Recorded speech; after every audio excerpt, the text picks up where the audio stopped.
Brewing beer may have started in ancient Samaria, but the Iceni people were brewing in Norfolk over 1,000 years ago, and the invading Romans were soon using native wild barley to brew their own.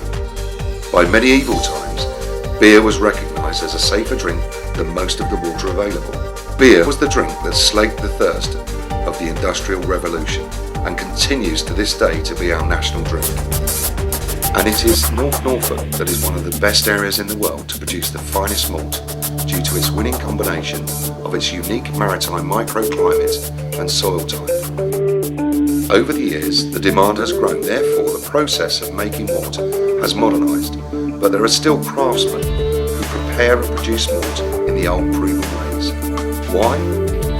To produce extraordinary malt for brewing extraordinary tasting beer. There are 3 stages to get from barley to malt. Here at Branthill Farm, the maltsters know their craft. Let's see how it's done. To start the malting process, dried barley is immersed in water for around 48 hours, with 2 periods of resting in the air to promote the initial sprouting of the seed. The process awakens the dormant grain. It is called steeping. For 4 to 5 days, the wet grain is then spread out onto the malting floor to begin the seeding growth. The grain believes it's in the soil and therefore starts to grow. An enzyme starts to convert the plant starch to sugar, necessary in the brewing process to produce alcohol.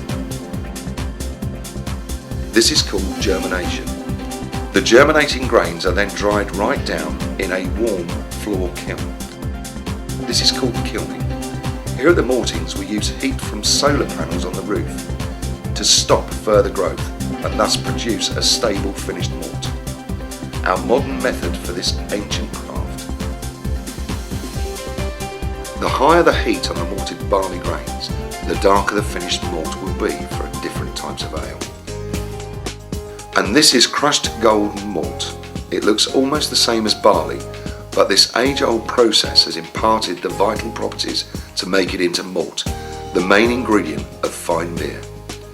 The Branthill Micro Maltings produces small batches of malt to exacting standards of quality and variety, which will go on to be wonderful ingredients used to brew the very special limited edition extraordinary ales. See the extraordinary ales and over 50 bottle condition Norfolk ales at the Real Ale Shop.